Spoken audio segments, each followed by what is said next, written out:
The blue ships came down from the sky on a Tuesday morning in September 2157. They were beautiful ships that looked like they were made of liquid metal and light. People all over Earth stopped what they were doing to watch them land in the big cities. New York got 3 ships, London got 2, Tokyo got 4. Every major city on Earth had at least one alien ship sitting in their main square by noon.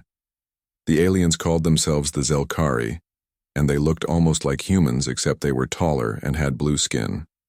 They also had 4 arms instead of 2, which made them look strange when they moved.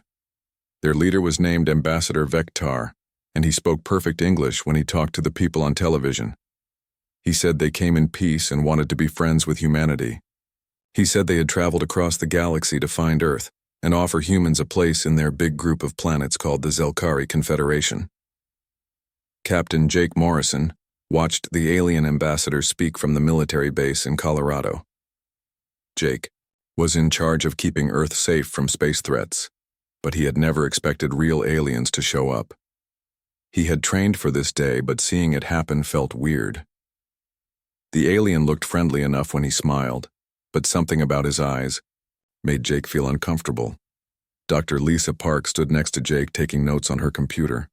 Lisa was the smartest person Jake knew when it came to studying life forms from other planets, even though she had never seen real aliens before today. Lisa whispered to Jake during the speech that something seemed wrong. The aliens were being very careful about what they wanted to share with humans. They offered to help Earth with medicine and farming and clean energy, but they never talked about their spaceships or how they traveled between stars. Every time a reporter asked about their technology, the alien ambassador would smile and change the subject. He would talk about trade agreements and cultural exchange, but never about the science behind their amazing ships. The Zelkari said they wanted to invite Earth to join their confederation of planets. It sounded like a great deal at first. Humans would get access to alien medicine that could cure diseases. They would get new ways to grow food that could feed everyone on Earth. They would get clean energy that would stop pollution. All Earth had to do was follow some simple rules. The most important rule was that humans had to stay in their own solar system. The aliens said this was for safety reasons because space travel was dangerous for new species. Only Zelkari ships could safely travel between stars, and they would be happy to transport any humans who needed to visit other planets. Jake did not like this rule at all. Humans had been dreaming about traveling to other stars for hundreds of years. Now aliens were telling them they could never do it themselves. The aliens made it sound like they were protecting humanity, but Jake thought it felt more like a prison. A very nice prison with good food and medicine, but still a prison. Dr. Alex Turner was working late at his laboratory in Nevada when the aliens arrived. Alex studied quantum physics, which meant he worked with the smallest parts of atoms and energy. His job was to figure out how things worked at levels so small that normal people could not even imagine them. When the alien ships appeared, Alex immediately started scanning them with his equipment. He wanted to know how they worked and what kind of energy they used to fly through space. The readings Alex got from his machines were incredible. The alien ships were using some kind of energy that bent space and time around them. This was something humans had only dreamed about in science fiction movies. The energy patterns showed that the aliens were not just flying through space fast. They were actually folding space so they could step from one place to another without crossing all the distance in between. It was like making a map of the galaxy and then folding the paper so 2 points touched. Instead of drawing a line across the paper, you could just poke through from one point to the other. Alex had studied theories about this kind of travel for his whole career. Human scientists called it faster than light travel, or FTL. They had written equations about it and dreamed about it, but no one thought it was really possible. The energy requirements seemed too big, and the materials needed did not exist on Earth. But the alien ships were proof that it could be done. The aliens spent their first week on Earth meeting with world leaders and giving interviews to news reporters. They were always polite and friendly, but they were also very firm about their rules.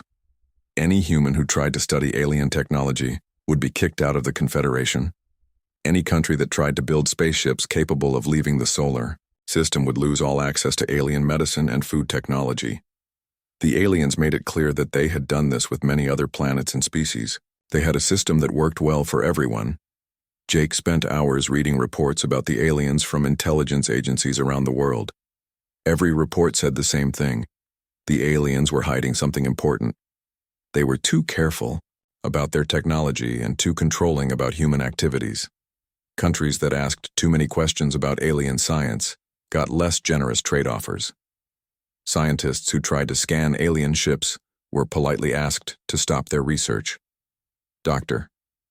Lisa Park made her own discovery while studying the aliens themselves. She watched how they moved and acted and slept. She noticed that the aliens had very regular patterns to their behavior. They worked for exactly 16 hours, then slept for exactly 8 hours and 42 minutes. During their sleep time, they did not respond to any sounds or lights. It was like they turned off completely like machines. Lisa thought this was very strange because most living things had irregular sleep patterns that changed based on how tired they were or what was happening around them. The more Jake and Lisa and Alex learned about the aliens, the more suspicious they became. The aliens claimed to be helping humanity join a peaceful confederation, but they acted more like conquerors who wanted to control Earth. They offered gifts that would make humans dependent on alien technology, while forbidding humans from developing their own advanced technology. It was a clever trap disguised as friendship, and most people on Earth were walking right into it without realizing the danger they faced. 3 months after the aliens first arrived on Earth, something happened that changed everything. A Zelkari transport ship was leaving Luna Station after delivering medical supplies when its engine started making strange noises. The ship began shaking and spinning out of control. The alien pilot sent out a distress signal saying they had a technical problem and needed to make an emergency landing. Captain Jake Morrison received the emergency call while he was reviewing security reports at his base on Earth. The aliens were requesting permission to land their damaged ship at Luna Station for repairs. Jake immediately ordered his team to prepare for emergency assistance. Within 6 hours, Jake was on a shuttle heading to the moon with a full engineering crew and security team. The alien ship had landed safely in the main docking bay at Luna Station. It was a smaller vessel than the big ships that had first come to Earth, but it was still impressive to see up close. The hull looked like it was made of some kind of metal that shifted colors in the light. There were no visible seams or joints anywhere on the surface. It looked like the entire ship had been grown rather than built. Engineer Clenth was the leader of the alien repair crew. He was shorter than Ambassador Vectar, but had the same blue skin and 4 arms. Clenth seemed very nervous about having humans so close to his ship. He kept asking Jake to move all the human workers at least 50 meters away from the alien vessel. He said this was for safety reasons because alien technology could be dangerous to humans who did not understand it. Jake agreed to keep most of his people back, but he assigned Chief Engineer Ben Collins to observe the repair work from a distance. Ben was a former Navy mechanic who had worked on every type of spacecraft humans had ever built. If anyone could learn something useful by watching the aliens work, it would be Ben. Ben had been curious about alien technology since the first day the Zelkari arrived on Earth. He had read every report and watched every video of alien ships, but this was his first chance to see one up close. Ben set up his equipment in a storage room about 40 meters from the alien ship. He had brought every scanning device he could carry, including quantum energy detectors and electromagnetic field analyzers. The alien repair crew worked for 12 hours straight without taking any breaks. They used tools that looked nothing like human tools. Some of their devices seemed to work without touching anything. They would point a small rod at part of their ship and the metal would change color or shape. Other tools projected beams of colored light that could cut through metal like a hot knife through butter. Dr. Lisa Park arrived at Luna Station on the second day of repairs. She had convinced Jake to let her study the aliens while they worked. Lisa had been learning about Zelkari biology and behavior for months, but this was her best chance to observe them in their natural work environment. She brought cameras and recording equipment to document everything the aliens did. Lisa made an important discovery on her first day at the station. She noticed that the alien work crew had very predictable behavior patterns, just like she had observed on Earth. They worked for exactly 16 hours, then went inside their ship to sleep for 8 hours and 42 minutes. During their sleep period, they did not respond to any outside noises or disturbances. Lisa tested this by having maintenance workers make loud noises near their ship during sleep time. The aliens never woke up or showed any reaction.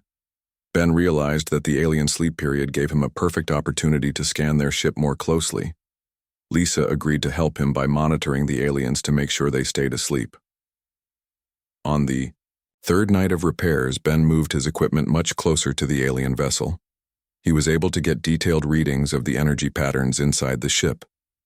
What Ben discovered was amazing and terrifying at the same time. The alien ship was not just a vehicle for carrying cargo. It had a massive energy generator in its center that was unlike anything humans had ever seen. The energy readings showed power levels that were thousands of times greater than the biggest fusion reactors on Earth. But the most interesting thing was how that energy was being used. Ben's instruments showed that the energy was not being used to push the ship through space like human rockets did. Instead, the energy was somehow changing the space around the ship itself. It was like the ship was creating a bubble of different space that allowed it to move without actually moving.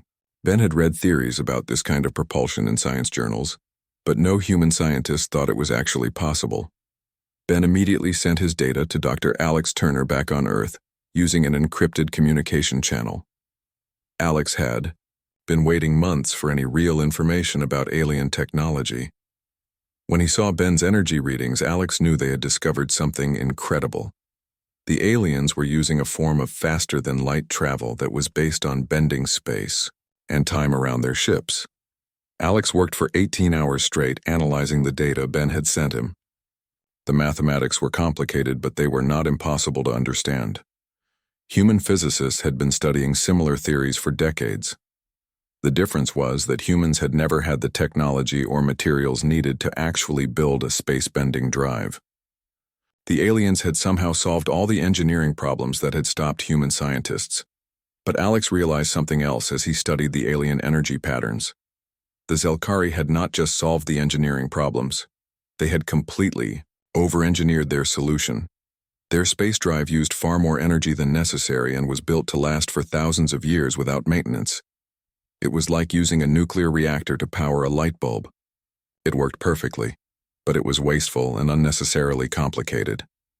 Alex began to wonder if humans could build a simpler version of the alien drive using human technology and human engineering methods. Humans were very good at building things that were efficient and practical rather than perfect and permanent. If the basic science was sound, then human engineers might be able to create a faster-than-light drive that was smaller and cheaper than the alien version. Ben continued scanning the alien ship for 2 more nights while Lisa monitored the sleeping crew. Each night, he discovered new details about how their technology worked. The aliens were using exotic matter to create their space-bending field, but the exotic matter was contained in relatively simple magnetic bottles. The field generators were sophisticated, but they were not beyond human understanding. On the last night of repairs, Ben made his most important discovery. The alien ship's computer system was partially active even while the crew slept. Ben was able to intercept some of the data flowing through their systems. Most of it was in alien languages he could not read, but some files contained mathematical formulas and engineering specifications. Ben recorded everything he could before the aliens woke up. Ben Collins sent his final data packet to Dr. Alex Turner just 2 hours before the alien repair crew woke up and finished fixing their ship. The information Ben had collected over 4 nights of secret scanning was more valuable than all the official alien technology demonstrations combined. Alex had raw data about how faster-than-light travel actually worked, instead of just theories and guesses. Alex immediately called an emergency meeting with his research team at the Quantum Research Institute.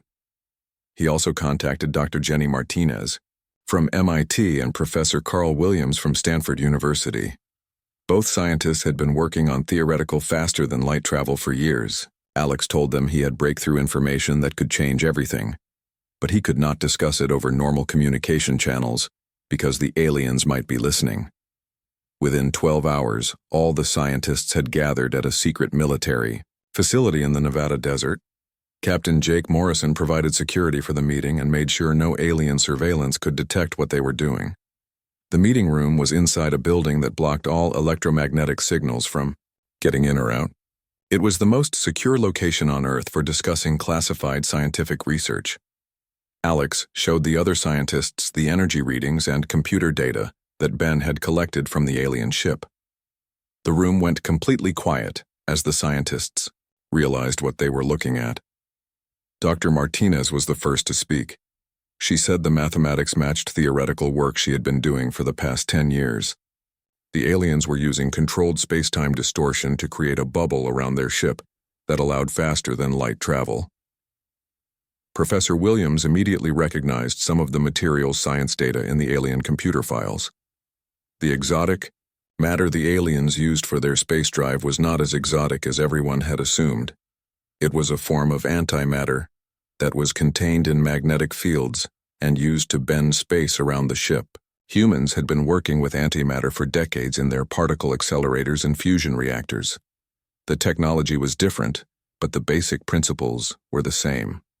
Dr. Martinez made the first breakthrough when she realized that the alien drive system was massively over-engineered. The aliens had built their drives to work perfectly for thousands of years without any maintenance or repairs. This required enormous amounts of energy and very expensive materials. But humans did not need a drive that lasted for thousands of years. They just needed one that worked long enough to travel between stars. Williams agreed with Martinez and added his own insight. Human engineering philosophy was completely different from alien engineering philosophy. Humans built things to be efficient and practical and easy to repair. They did not try to build perfect devices that never needed maintenance. If humans applied their engineering methods to alien science, they could probably build a faster-than-light drive that was much smaller and cheaper than the alien version. Alex Turner assigned specific tasks to each scientist on the team. Martinez would work on the mathematics of space-time distortion and figure out the minimum energy requirements for a functional drive. Williams would design the exotic matter containment system using human materials and manufacturing techniques. Alex would handle the overall system integration and make sure all the components worked together properly. The team also included Commander Steve Johnson, who was a test pilot with advanced degrees in aerospace engineering. Steve's job was to make sure any drive system they designed could actually be installed in a human spacecraft and operated safely by a human crew. Steve had flown every experimental aircraft and spacecraft that humans had built in the past 20 years. The scientists worked for 36 hours straight without stopping for sleep. They had coffee and sandwiches brought to their secure conference room, but no one left the building. The breakthrough came when Dr. Martinez realized that the space distortion field did not need to be perfectly stable. The alien drives maintained perfect field geometry at all times, which required massive amounts of computational power and energy. But a human drive could use a simpler field that wobbled slightly without affecting the faster-than-light travel. Professor Williams solved the materials problem by suggesting they use a modified version of the antimatter containment systems from human fusion reactors. Instead of trying to create new exotic materials, they could use existing human technology and modify it for space drive applications. The magnetic containment bottles used in fusion reactors could be scaled up and reconfigured to hold the exotic matter needed for space distortion. Commander Johnson contributed the most practical insight of all. He pointed out that humans did not need to build drives as powerful as the alien versions.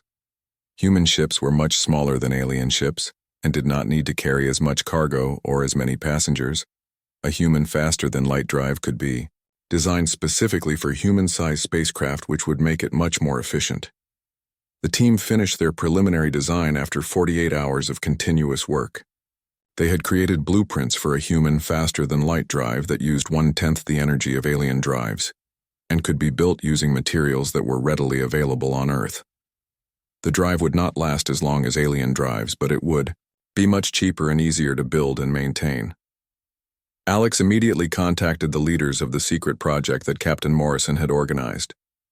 Within hours, they had approval to build a prototype of the human faster-than-light drive. The prototype would be built at a classified facility in orbit around Earth, where alien surveillance could not detect the construction work. The human drive design was elegant in its simplicity compared to the alien version. Instead of trying to create a perfect space distortion field, The human design used a series of smaller fields that worked together. If one field generator failed, the others could compensate until repairs were made. The entire system was designed to be maintained and upgraded using standard human engineering practices. Dr. Martinez calculated that the prototype drive would be able to transport a small human spacecraft to the nearest star system and back in less than 1 day. The energy requirements were well within the capacity of human fusion reactors. The exotic matter could be produced using modified particle accelerators that already existed on Earth. Professor Williams estimated that the prototype could be built in less than 2 weeks using components from existing human spacecraft and research facilities. The most time-consuming part would be manufacturing the magnetic containment bottles, but even that could be done quickly using automated production systems. Commander Johnson volunteered to be the test pilot for the first human faster than light flight. He had more experience flying experimental aircraft than anyone else on Earth, and he understood the technical systems better than most engineers. Steve was not afraid of the risks, because he knew the potential benefits for all of humanity were worth any personal danger he might face. The team split up to begin construction of the prototype drive system. Each scientist returned to their home institution to gather the materials and equipment they needed. Everything had to be done in complete secrecy to avoid detection by alien surveillance systems. The aliens could not know that humans were developing their own faster-than-light technology. The prototype human faster-than-light drive was completed exactly 13 days after the secret team began construction. The device looked nothing like the smooth alien technology that had inspired its creation. It was a collection of magnetic bottles and field generators and power conduits that filled most of the cargo bay of a modified research vessel called the New Frontier. The ship had originally been designed for missions to Mars, but it was perfect for testing experimental drive. Systems. Commander Steve Johnson spent 3 days learning how to operate the new drive system. The controls were much simpler than he had expected. There was a navigation computer that calculated the space distortion field needed to reach any destination. There was a power control system that fed energy from the ship's fusion reactor to the field generators. And there was an emergency shutdown system that could turn off the drive instantly if anything went wrong. Dr. Jenny Martinez had installed monitoring equipment throughout the ship to record everything that happened during the test flight. She wanted to measure the energy levels and field stability and structural stresses on the ship itself. This information would be needed to design better versions of the drive for future spacecraft. Captain Jake Morrison coordinated the test mission from a secret control center on Earth.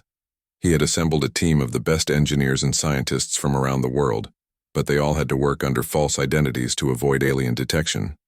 The aliens had been watching human space activities very closely since their arrival, and any unusual project would attract unwanted attention. The test flight was scheduled to take place in the asteroid belt far from Earth, where alien surveillance was less likely to detect the energy signature of the experimental drive. Steve Johnson piloted the New Frontier to the test site using conventional fusion engines. The journey to the asteroid belt took 6 days, which gave Steve time to practice with the faster-than-light drive controls using computer simulations. Dr. Lisa Park had made another important discovery while Steve was traveling to the test site. She had been analyzing alien behavior patterns and cultural databases that the Zelkari had shared with human anthropologists.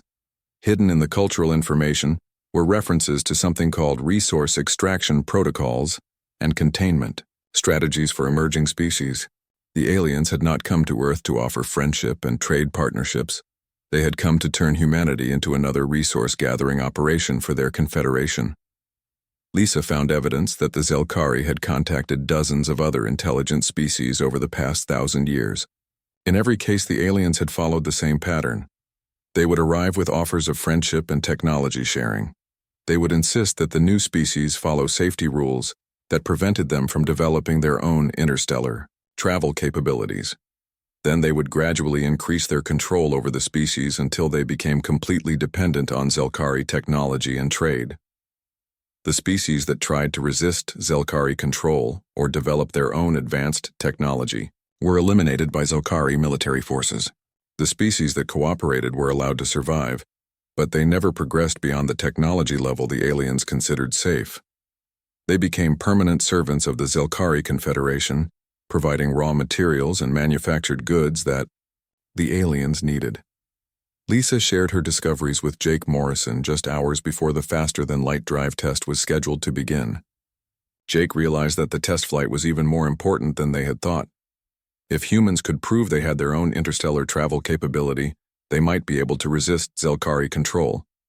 But if the test failed, humanity would remain trapped in their solar system forever. Steve Johnson received the final authorization to begin the test at exactly 1400 hours Earth time. He activated the navigation computer and entered the coordinates for Proxima Centauri, which was the closest star system to Earth. The computer calculated that the journey would require 17 minutes of faster-than-light travel each direction. The drive activation sequence took 90 seconds to complete. Steve watched his instruments as the magnetic bottles filled with exotic matter and the field generators came online. Energy levels climbed steadily as the fusion reactor fed power to the space distortion system. When all systems showed green, status light, Steve activated the faster-than-light drive. The universe changed around the new frontier in ways that no human had ever experienced before. Space itself seemed to bend and stretch and fold in directions that did not exist in normal geometry. Steve felt like he was falling up and sideways at the same time while colors that had no names flowed past the ship's windows. The sensation lasted for exactly 17 minutes and then normal space returned with a brilliant flash of light. Steve looked at his navigation display and confirmed that the new frontier had traveled over 4 light-years in 17 minutes. They were now orbiting Proxima Centauri exactly where the navigation computer had predicted they would be. Steve activated his communication system and sent a message back to Earth, but he knew the radio signal would take over 4 years to reach home using conventional physics. The view outside the ship was incredible. Proxima Centauri was a small red star that looked nothing like Earth's yellow sun. There were planets orbiting the alien star, including one that looked like it might have liquid water on its surface. Steve took photographs and collected sensor readings for the scientists back on Earth, but he did not linger at the destination. After 30 minutes of observations, Steve activated the faster-than-light drive again to return to Earth. The journey home took another 17 minutes of subjective time aboard the ship. When the new frontier emerged from faster-than-light travel, they were exactly where they had started in the asteroid belt. Steve immediately contacted the control center on Earth to report the success of the mission. Dr. Martinez was amazed when she analyzed the data from Steve's flight. The human faster-than-light drive had performed even better than their calculations had predicted. The energy efficiency was higher than expected, and the structural stresses on the ship were well within safe limits. Most importantly, the drive had operated smoothly throughout the entire journey, without any technical problems or system failures. Jake Morrison realized that humanity now had a strategic advantage over the Zelkari aliens. The aliens thought they had successfully contained human technology development, but humans had secretly achieved interstellar travel capability. This gave humanity options that the aliens did not know about. Earth could explore other star systems and potentially find allies among species that had been oppressed by the Zelkari Confederation. But Jake also knew that the aliens would eventually discover what humans had accomplished. The Zelkari had sophisticated surveillance systems and they monitored human activities constantly. It was only a matter of time before they detected evidence of human faster-than-light travel. When that happened, the aliens would probably try to destroy Earth's technological infrastructure to prevent humans from spreading beyond their solar system. Lisa Park had been studying Zelkari military capabilities while Steve was making his test flight. The aliens had powerful weapons that could destroy entire planets if they decided that a species had become too dangerous to control. But the aliens also had weaknesses that humans might be able to exploit. Their over-engineered technology was difficult to repair quickly, and their rigid social structure made them slow to adapt to unexpected situations. The team had to make a crucial decision about what to do with their breakthrough. They could keep the faster-than-light drive secret and use it to quietly explore the galaxy while pretending to cooperate with the aliens. Or they could reveal their achievement and confront the Zelkari directly about their deception and exploitation. Both options carried enormous risks for the survival of humanity, but doing nothing would guarantee that Earth remained a prisoner planet forever. President Ellen Hayes received the classified briefing about human, faster-than-light capability at exactly 0600 hours on a Friday morning in December 2157. She had been expecting this moment ever since the aliens first arrived on Earth because she knew that humanity would never accept permanent imprisonment in their own solar system. The question was not whether humans would develop interstellar travel, but whether they would survive the alien response when they did. Ellen immediately called an emergency session of the Global Defense Council, which included the military leaders and top scientists from every major nation on Earth. The meeting was held in the most secure facility available, which was a bunker deep underground in Switzerland that was shielded from all forms of electronic surveillance. The alien presence on Earth meant that normal government communications were no longer secure. Captain Jake Morrison presented the evidence of alien deception that Dr. Lisa Park had discovered in Zelkari cultural databases. The assembled leaders learned for the first time that the aliens were not benevolent traitors offering friendship to humanity. They were systematic exploiters who had reduced dozens of intelligent species to slavery over the past 1,000 years. Earth was simply their latest target for resource extraction and population control. Dr. Alex Turner explained the technical details of human faster-than-light drive technology and how it compared to alien systems. Human drives were more efficient and easier to manufacture than Zelkari technology. More importantly, human drives could be mass-produced using existing Earth industrial capacity. Within 6 months, humanity could have a fleet of faster-than-light spacecraft if they committed the necessary resources to the project. Commander Steve Johnson reported on his successful test flight to Proxima Centauri and the potential for human exploration of nearby star systems. He had detected signs of other intelligent civilizations and systems within 50 light-years of Earth. Some of these civilizations might be willing to ally with humanity against Zelkari oppression if they could be contacted secretly. The debate in the emergency council session lasted for 18 hours.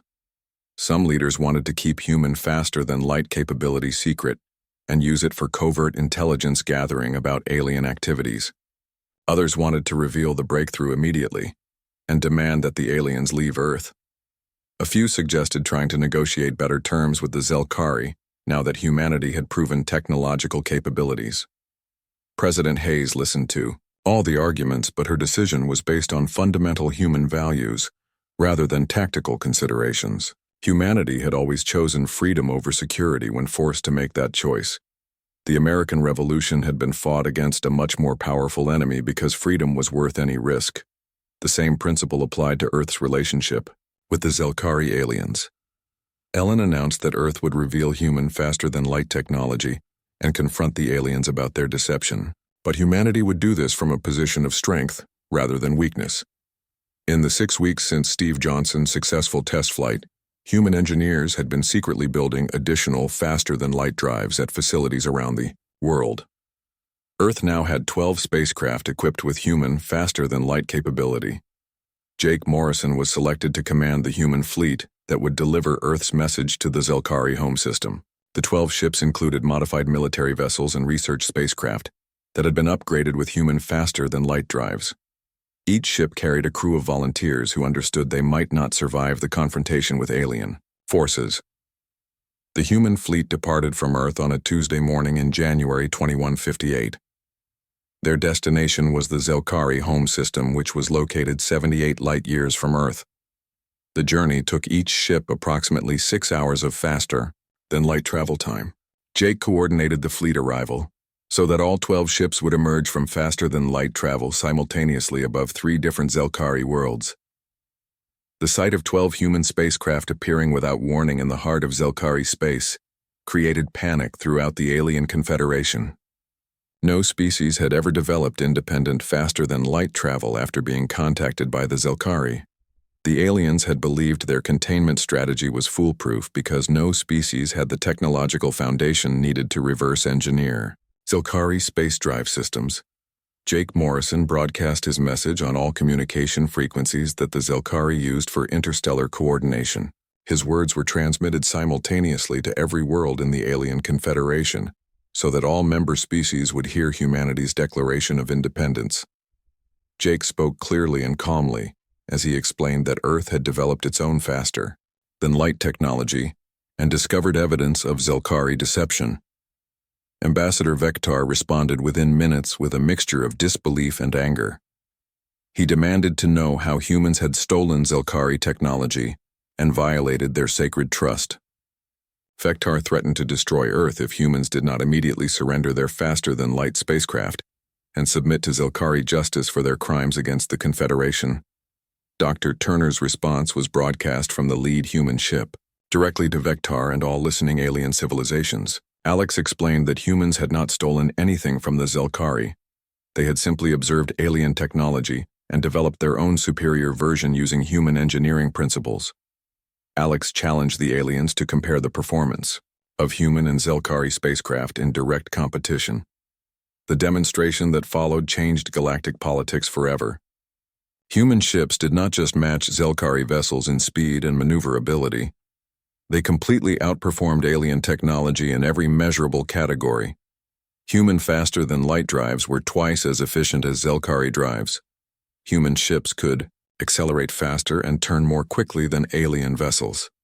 Most importantly, human ships could be manufactured and maintained much more easily than the over-engineered Zelkari technology. The other species in the Zelkari Confederation watched the confrontation with growing excitement.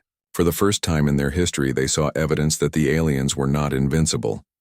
If humanity could develop superior technology, then maybe other species could do the same. The rigid hierarchy that had kept civilizations subjugated for 1,000 years began to crumble as suppressed species realized they had alternatives to Zelkari control. Jake Morrison made a final offer to the Zelkari leadership. Humanity was willing to share their faster-than-light technology with any species that wanted independence from alien oppression. Earth proposed creating a new galactic federation based on cooperation between equals rather than domination by a single species. Any civilization that wanted to join the Federation would receive human technical assistance and protection from Zelkari retaliation. Within days of humanity's demonstration, dozens of species declared independence from the Zelkari Confederation. The aliens discovered that their military forces were inadequate to control widespread rebellion across their territory. Zelkari ships were too expensive and time-consuming to replace when they were destroyed by rebel forces equipped with human technology. The Confederation's economy collapsed as member species stopped providing raw materials and manufactured goods. The Zelkari were forced to negotiate a peaceful transition to the new galactic order. They retained control of their home worlds, but lost their empire of subjugated species. The former Confederation members formed the Galactic Federation of Independent Worlds, with Earth as the diplomatic center and humanity providing technical support for newly independent civilizations. Dr. Lisa Park became Earth's first ambassador to the Galactic Federation. She established protocols for peaceful contact between species and created educational programs to help newly independent civilizations develop their own advanced technologies. Lisa often reminded new Federation members that humanity's success came from their willingness to question authority and think independently. The galaxy learned that humans were different from other species in fundamental ways. When faced with restrictions on their freedom, humans did not accept them passively. They studied the restrictions until they understood them completely, and then they found ways to overcome them. Human curiosity and determination made them natural leaders in the struggle for galactic freedom. Commander Steve Johnson became the director of the Federation's exploration program. His job was to make contact with intelligent species that had not yet been discovered by either humans or Zelkari. Steve's mission was to offer them membership in the Federation before they could be enslaved by other expansionist civilizations that might exist in unexplored regions of the galaxy. The transformation of galactic civilization was completed within 2 years of humanity's first faster-than-light flight. The galaxy changed from a rigid hierarchy controlled by a single species to a dynamic federation of independent worlds working together for mutual benefit. And it all happened because one curious human engineer refused to stay 50 meters away from an alien spaceship.